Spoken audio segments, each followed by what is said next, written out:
All right, we are back with some Factorio. Here we go. I am Pax, and today we are going to be doing some more tutorial content. And I wanted to go over the train system that I have. And so, of course, we're just doing an overview of the space exploration base, but have this really nice train network, mostly built on these hexagonal three-way rail junctions. But it's, really a train system. And so I wanted to talk about the blueprint book for the trains, which I've also separated out just because this will be completely viable in vanilla Factorio as well. So it's definitely a vanilla Factorio kind of idea, but then I'll go over this kind of ideas of the train blueprint book and talk about how to, build a good train system like this.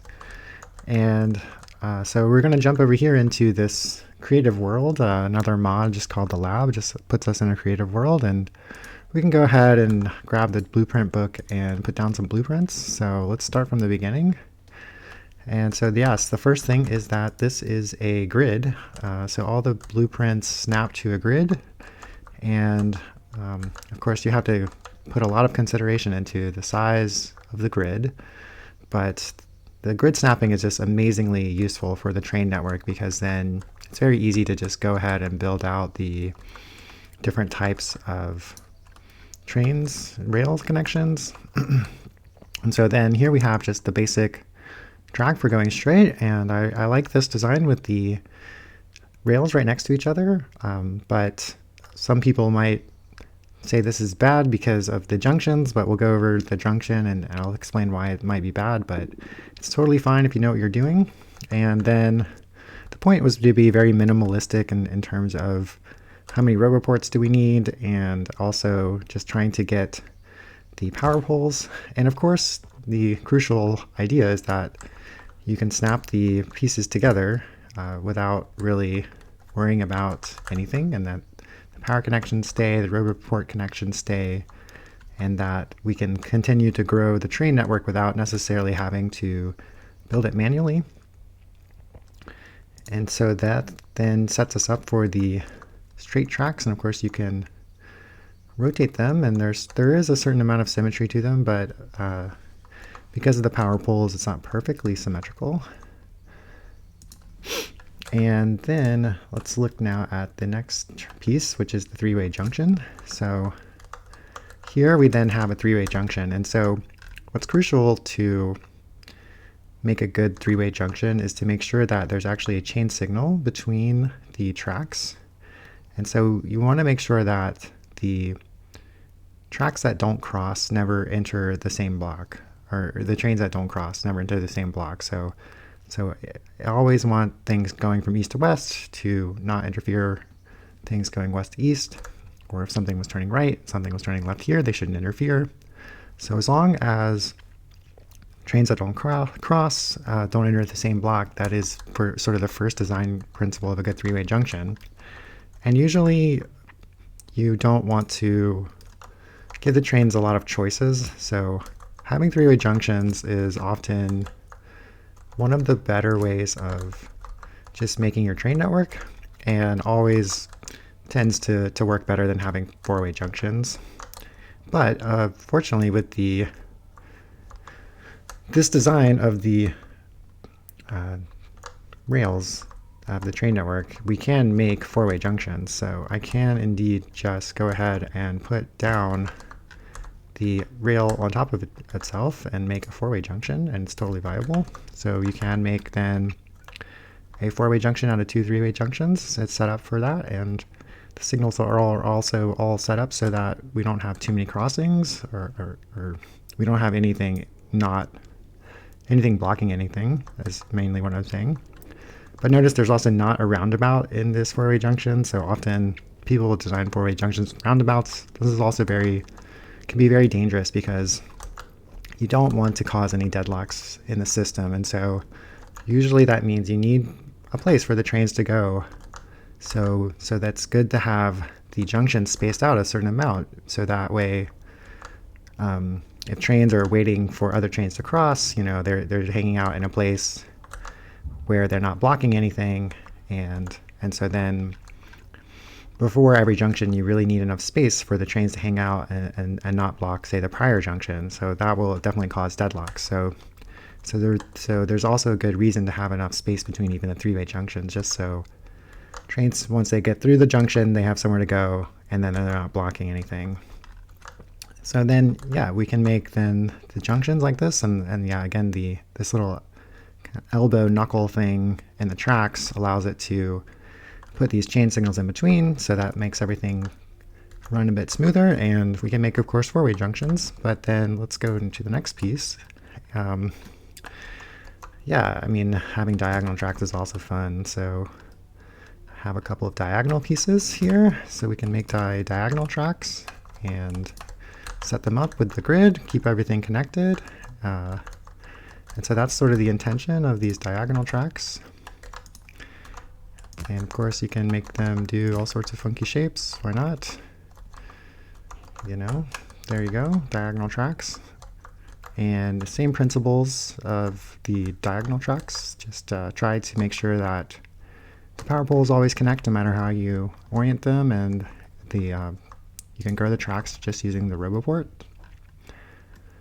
And then finally we have these pieces for the station. So I have two designs for entering the station. And so essentially the station design looks like this. And so just to keep it aligned with the grid, it sort of is centered on the grid still, but it's offset so that the trains can fit in this grid, right? But so then to make it this way with the grid, the tracks need to kind of bend over to let the trains in. So then the trains come in off of a special piece for the station entrance here, like this.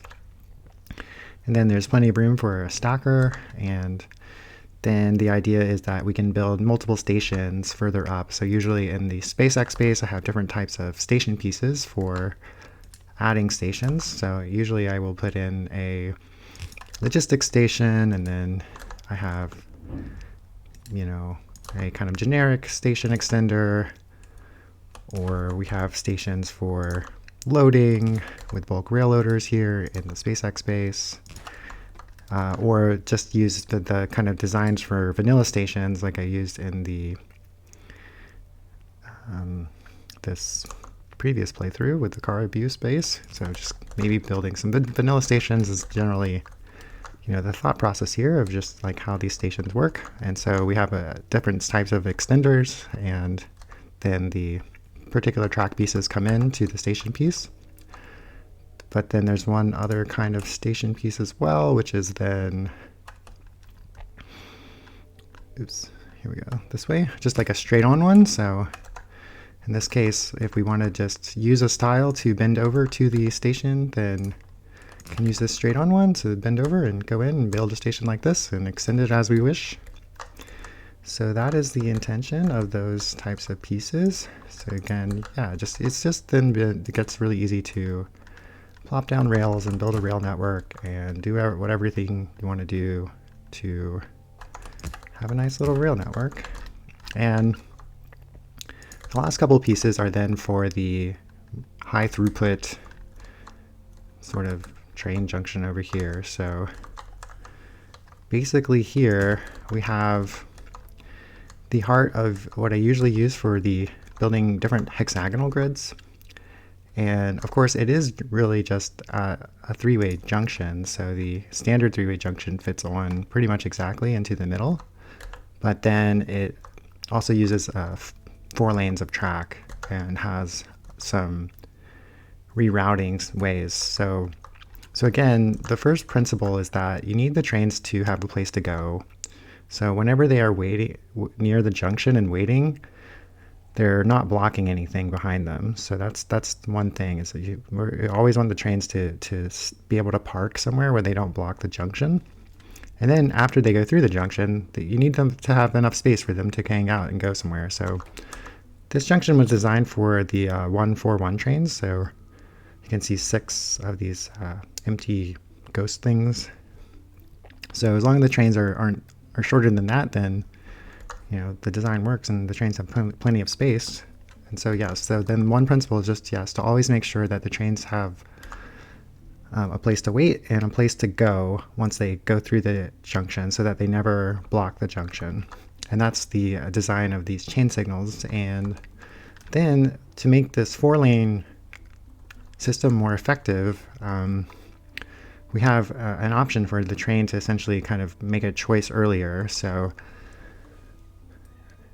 in some senses, you don't necessarily need this chain signal here before this split. But what happens though is if you don't have it, the train will continue and stop at a point where it can't make a new decision. So the reason you need this chain signal here is actually because if there's a train waiting to get through the intersection up here, then you want this train to have the option of just going around the intersection if it's going to go straight.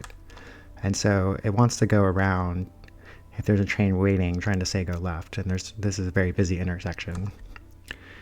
But if the chain signal isn't here, then the train will just have its path pre-planned, and then it will stop here at this light and won't be able to change its mind. So here, when it stops, it can actually reroute, change its mind, and go around. So that's the idea. So as long as you have space, and then you do allow the trains to make some choices, especially if they're going to wait, be at a spot where they're waiting, they can change their path to go around.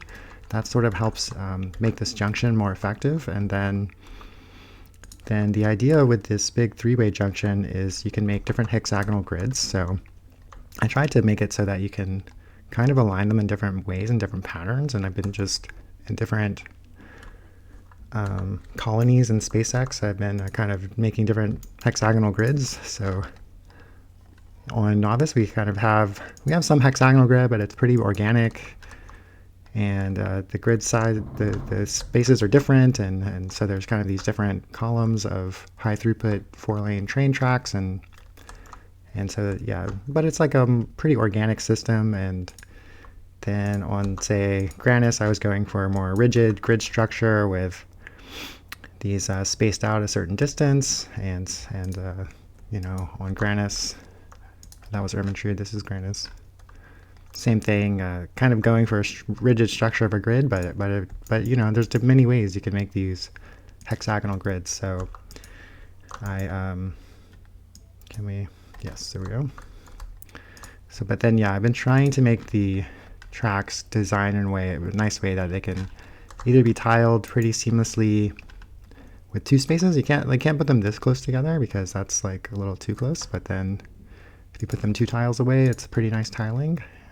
Or that's one pattern you can do, or you can put them 3 tiles away, and that also works. And you could even make them longer because there's also just an extra extender straight piece.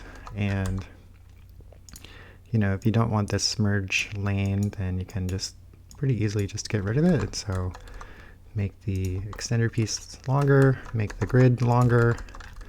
But I wanted it to be also like a very organic system, so that you could fit it into the landscape, do whatever you want to do in terms of the shape of the tracks. If you want to make a grid, it's great, but then it's still nice to have the flexibility of just goofing off and doing more organic type of looking train tracks and fitting it into the landscape and having a lot of flexibility and things like that. So so that's generally the idea of the train tracks and the principles that I've used to design this train system. And I will have a copy of this blueprint book available on the Factorio blueprint book website that I use. So just look in the description for a link to that. And so if you want to use this train system and use this blueprint book, you can just download the little string from the website and bring it into your game. But then I think this will be it for the tutorial on the train tracks. There you go, Factorio. I am Pax, and I'll see you in the next video.